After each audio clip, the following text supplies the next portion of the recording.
छत से पानी टपकता था और दीवारों की दरारें उनकी गरीबी की कहानी सुनाती थीं। बेटा इतना काम मत किया कर, मुझे अच्छा नहीं लगता। माँ, अगर मैं काम नहीं करूँगा तो हम खाएंगे क्या? मुझे रोटी नहीं चाहिए बेटा, बस तू खुश रहे। गांव के किनारे एक टूटी फूटी झोंपड़ी में राहुल अपनी बूढ़ी माँ सावित्री के साथ रहता था। छत से पानी टपकता था और दीवारों की दरारें उनकी गरीबी की कहानी सुनाती थीं। राहुल के पिता कई साल पहले गुजर चुके थे, इसलिए घर की सारी जिम्मेदारी उसी पर थी।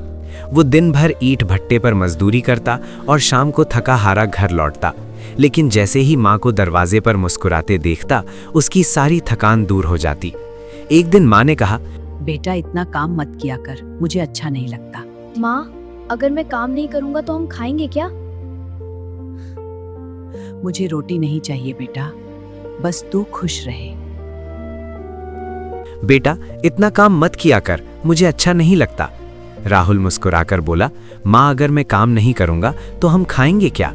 माँ की आंखों में आंसू आ गए।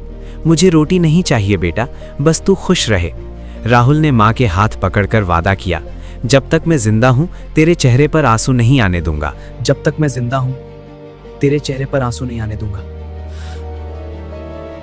लेकिन एक दिन काम से लौटते समय उसने माँ को जमीन पर गिरा हुआ पाया। वो घबरा गया। माँ क्या हुआ? उठो माँ, कुछ बोलो। और उसे डॉक्टर के पास ले गया। डॉक्टर ने कहा कि इलाज शहर के बड़े अस्पताल में होगा और 50,000 रुपए लगेंगे। डॉक्टर ने कहा कि इलाज शहर के बड़े अस्पताल में होगा और 50,000 रुपए लगेंगे। राहुल की जेब में सिर्फ 120 रुपए थे। उस रात वो माँ के पास बैठा रोता रहा। माँ ने पूछा, बेटा तू रो क्यों रहा है?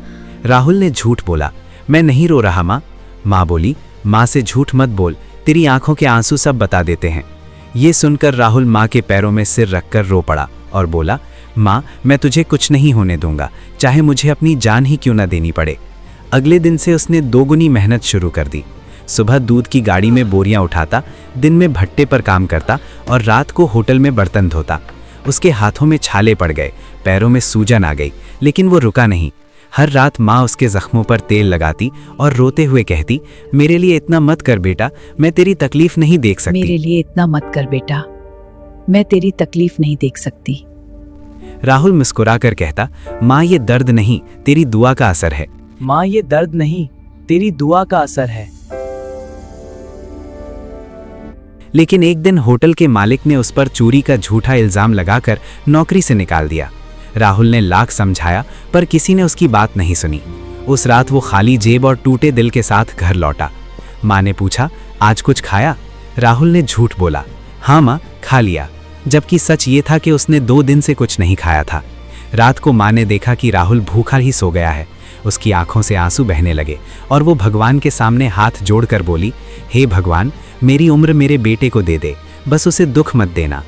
अगले दिन राहुल काम की तलाश में शहर गया। पूरा दिन भटकने के बाद उसे एक फैक्ट्री में काम मिल गया। मालिक ने कहा, अगर मेहनत करेगा तो आगे बढ़ने का मौका मिलेगा। राहुल ने दिन रात मेहनत शुरू कर दी। वो सबसे पहले फैक्ट्री पहुंचता और सबसे आखिर में निकलता। उसकी ईमानदारी देखकर मालिक बहुत प्रभावित हुआ।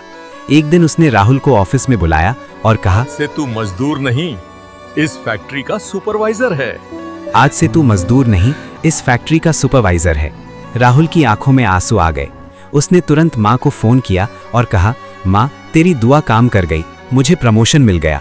माँ की कांपती आवाज आई, मैंने कहा था ना बेटा, माँ की दुआ कभी खाली नहीं जाती।